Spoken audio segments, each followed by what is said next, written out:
Esta es la unidad quinta del curso virtual Huerta Jardín, realizado por la asignatura Producción Vegetal 3 Horticultura de la Universidad Nacional de Luján. El material del mismo se encuentra en www.ort.unlu.edu.ar. En esta unidad quinta vamos a ver el tema de iniciación de los cultivos.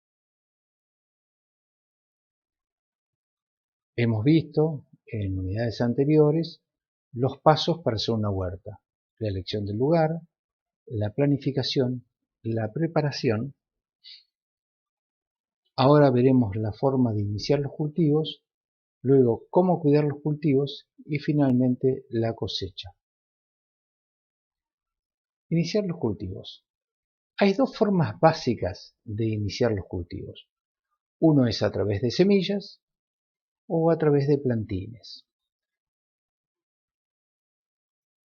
El otro punto que tenemos que considerar,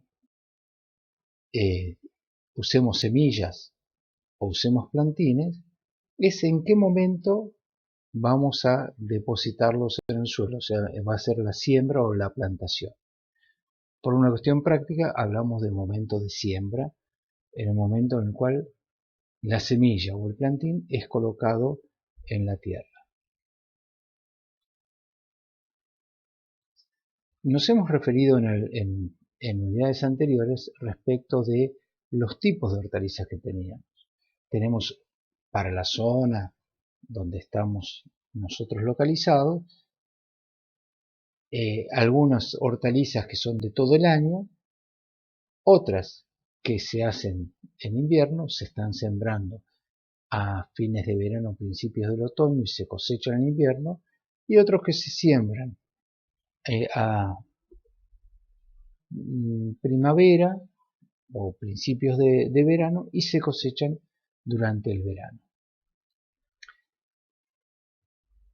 Entonces, hablamos de iniciar los cultivos a través de semillas o plantines y del momento de siembra de acuerdo a la especie. Y el otro punto a considerar es de qué forma vamos a hacer esta siembra. Siempre, recordamos, las siembras se hacen escalonadas. O sea, lo correcto es encontrar plantas grandes, plantas que están cerca del momento de cosecha, plantas que están en crecimiento y plantas pequeñas. Lo que no tenemos que hacer es, en una huerta familiar, es hacer toda la siembra junta, porque después vamos a tener una cosecha toda al mismo tiempo, que donde supera la capacidad de consumo o de almacenamiento que nosotros tenemos de esa hortaliza. También estamos mucho más en riesgo de una adversidad, se llame una plaga, se llame una helada, un granizo o un evento climático. Entonces, lo más aconsejable es siempre hacer siembras escalonadas, cada 10 o 15 días de acuerdo a la especie. ¿Cuáles son los pasos para sembrar? El punto más importante es una muy buena preparación del suelo. Recordemos que el suelo tenía que estar suelto, mullido, que tenía que tener buen drenaje, o sea que el agua se tiene que penetrar muy fácilmente. La semilla tiene que ser muy bien distribuida como para tener espacio entre las plantas y poder permitir el crecimiento adecuado de las mismas. Las semillas tienen que ser tapadas y aquí esto depende de la especie y la profundidad de siembra. Pero siempre tiene que haber una capita de tierra que cubra la semilla, lo que le permite una mejor germinación, facilita la germinación y al mismo tiempo también la esconde, por llamarlo de alguna forma, de los pájaros especialmente. Luego, una vez colocada la semilla, compactamos la tierra, o sea, apisonamos la tierra para que la semilla entre en contacto estrecho con la tierra y le facilite el proceso de germinación. Y finalmente, o un punto muy importante, es regar siempre con una lluvia fina para mantener la humedad del suelo. O sea, no regar con algo de chorro, no regar con un balde, no regar con una regadera sin flor, sino tratar de regar con una lluvia fina. En caso de no poder hacerlo, tratar de desparramar de la mejor forma posible el agua, tratando de imitar lo que sucede en la naturaleza con una lluvia. ¿Cuáles son las formas de siembra más conocidas y lo que podemos utilizar en una huerta familiar? La siembra al voleo, o sea, desparramamos la semilla, tiramos con la mano la semilla tratando de distribuir la semilla de la forma más uniforme posible. Es bastante difícil cuando nosotros tenemos semillas chicas, a veces conviene, en el caso de semillas muy pequeñas, mezclar con un poco de arena como para mejorar la distribución cuando lo hacemos a mano.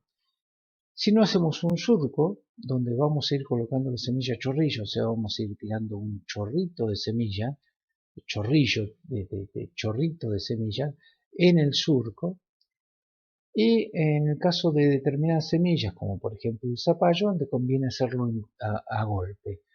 ¿Qué significa esto? Hacemos un pequeño hoyo donde se va a hacer la siembra, colocamos 2, 3, 4 semillas en cada uno de esos pocitos que hemos hecho y tapamos. En el esquema que es en el dibujito que tenemos donde está el golpe, para ese tipo de semilla que está en el esquema es un poco profundo. La semilla debería estar a no más allá de una vez, entre una y dos veces el largo más grande que tenga la semilla. El otro tema es sembrar en almácigo. O sea, el almácigo es poner semilla en un lugar determinado que nosotros podemos cuidar bien y luego, una vez que han alcanzado determinado tamaño, llevarlas al lugar definitivo. ¿Cómo podemos hacer ese almácigo? Lo podemos hacer directamente en el suelo, o sea, destinamos una superficie pequeña de la huerta para poner la semilla, cuidarla y esperar la germinación y de ahí recién trasladarla al lugar definitivo. Otra forma es a través de cajones donde colocamos un papel de diario en la parte inferior del cajón. ¿Para qué? Para evitar que se escape la tierra y que a su vez permita el drenaje, que el agua pueda eliminarse el exceso de agua. Pensemos siempre que el exceso de agua es tan o más perjudicial que la falta de agua. Los dos son malos, pero contra el exceso de agua es muy difícil que la planta pueda luchar. Tiene algunas formas de resistir la falta de agua, pero no el exceso de agua. Entonces, un lugar, una forma es colocar un poco de diario en la base, de esa forma se va eliminando el exceso de agua. Una capa de tierra, colocamos la semilla, tapamos, aplastamos un poco y inclusive podemos llegar a poner un plástico para aquellas especies que necesitan temperatura. Por ejemplo, si queremos hacer un tomate o un pimiento, cuando todavía tenemos algún rijo de helado de bajo temperatura, esto permite que se mantenga la temperatura en el cajón y que la planta pueda nacer y podamos trasplantarla en el momento de una temperatura óptima. Y el sistema más adecuado todavía es hacerlo en bandejas. Se llaman las bandejas multicelda, que tienen la ventaja de poner una semillita en cada una de esas celdas, permitir el crecimiento y después vamos a trasplantar esa bandejita. Y puede, como vemos en la parte inferior, puede hacerse en forma protegida o sin protección, de acuerdo a la especie. La protección tiene un doble fin. Por un lado, poder mantener la temperatura o elevar la temperatura en caso que sea necesario o que sea conveniente. Y por otro lado, también nos permite eliminar el problema de los pájaros donde esto sea un problema. ¿Cuáles son las ventajas de los almácigos? En primer lugar, se puede ganar tiempo. Es muy probable que nosotros estemos ganando tiempo, que podamos estar realizando la siembra directa en el momento adecuado, pero ya con una planta un poco desarrollada.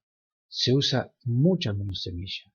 ¿Por qué? Porque no se pierde, no hay que replantar, sino estamos usando una cantidad de semilla bastante importante menor. Las plantas se cuidan mejor porque nosotros podemos estar encima de cada una de las plantitas en una superficie chica, en una superficie donde podemos estar manipulando sin problemas, donde podemos estar desyuyando, donde podemos darle las mejores atenciones, un mejor riego.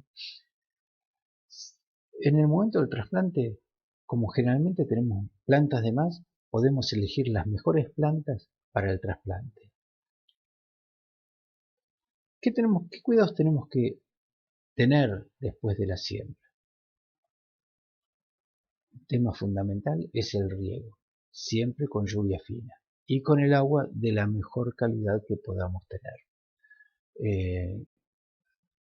A veces tenemos solo una fuente de agua, esa fuente de agua por ahí no es la más adecuada, pero en caso que podamos llegar a tener, por ejemplo, algún tipo de reservorio de agua de lluvia, esta es el agua ideal para hacer el riego. Después de la siembra tenemos que hacer el raleo de plantas, o sea, especialmente si hacemos una siembra al boleo o en chorrillo, tenemos que eliminar algunas plantas para darle una distancia adecuada a cada una de las plantitas que le permita crecer y desarrollarse en forma adecuada. Y el otro cuidado muy importante es el control de malezas, plagas y enfermedades. Las malezas, las plantas que nosotros no queremos o no es lo que estamos produciendo, compiten con las plantas que nosotros queremos. Por lo tanto, es muy importante eliminarlas. Y lo mismo, controlar cualquier bicho, cualquier plaga que pueda afectarnos, lo mismo que las enfermedades que afectan los cultivos. ¿Cómo hacer el trasplante? El trasplante lo tenemos que hacer cuando las plantitas tengan, digamos, unos 10 centímetros de altura y entre 4 o 5 hojas. Cuando la planta nace, tiene uno o dos hojitas que son diferentes, que son redondeadas en general, que parecen muchas veces un corazoncito, que son los cotiledones. A partir de ahí aparece una primera hoja que ya tiene la forma de la hoja definitiva del cultivo en cuestión, por ejemplo un tomate o un pimiento. Cuando tenemos entre 2 y 4 hojitas de esas verdaderas, ese es el momento ideal del trasplante. ¿Cuándo trasplantamos? Lo ideal es hacerlo o en un día nublado y si no tenemos días nublados, al atardecer. O sea, cuando el sol no le dé en forma directa, porque estamos pasando de una planta que estuvo muy bien protegida en un determinado lugar con todos los cuidados a la intemperie, donde va a sufrir el efecto del viento, de la temperatura y especialmente el efecto del sol que la puede llegar a desecar. Entonces es muy importante hacer el trasplante o en día nublado o al atardecer, como para darle tiempo a la planta para que se reponga para el otro día. Y fundamental, una vez realizado el trasplante, regar muy bien. El trasplante se puede hacer a raíz desnuda, cuando hicimos un almácigo en un sector de nuestra huerta familiar, donde tenemos que regar muy bien el almácigo el día anterior al trasplante. ¿Para qué? Para que las raíces puedan salir con con el menor daño posible, o sea, con la mayor cantidad de unos pelitos finitos que llaman los pelos absorbentes, que son los que le van a permitir rápidamente recuperarse a la planta. Por eso es muy importante arrancar las plantas con cuidado, que las raíces no se rompan ni se resequen. No hay que sacar todas las plantas juntas, sino ir sacando únicamente las que tenemos la capacidad de trasplantar en un tiempo relativamente corto. Hacer un hoyo en la tierra y colocar las plantas con las raíces bien derechas y bien desparramadas, ¿sí? No apretadas ni compactadas, sino lo más desparramadas posible. Una vez hecho esto, afirmamos la tierra alrededor de la planta. ¿A qué profundidad plantar? Al mismo donde estaba en el almácigo. Nos vamos a dar cuenta porque aparece una línea de diferente color, generalmente una línea más oscura, negra o un color oscuro, donde estuvo debajo de la tierra, y el color verde arriba de la tierra. Volver a colocar la planta en ese lugar. Y fundamentalmente, regar bien una vez hecho el trasplante. Cuando lo hacemos con pan de tierra, tenemos que seguir las mismas precauciones. Sacar la planta del envase sin dañar el pan de tierra, por lo cual se puede dar vuelta como muestra en la figura, e inclusive si lo hicimos con algún envase de tipo un vasito de plástico o algo similar, podemos con un dedo apretar en la parte inferior, en la base del pote, como para facilitar la salida de la planta. Agarrarla muy bien, o sea, el tallo que quede entre los dedos y que no se rompa el pan de tierra que tenía originariamente. Hacemos un hoyo en la tierra y colocamos la planta con el pan de tierra entero. En el dibujo está bien mostrado que la planta tiene que quedar la parte superior de ese pan de tierra a la misma altura de la tierra, o sea, ni debajo ni superior, sino a la misma altura. Afirmar la tierra alrededor de la planta y fundamentalmente regar bien para poder apisonar, para poder en cierta forma lograr una sola unidad entre el pan de tierra original de la planta y la tierra donde vamos a colocar el plantín. Entonces, que parezca como que esa planta nació ahí, estuvo siempre ahí. Eso es lo que le permite a las raíces desarrollarse muy rápidamente. Hasta aquí la unidad quinta del curso de Huerta Jardín. Les recordamos que el material se encuentra disponible en www.ort.unlu.edu.ar.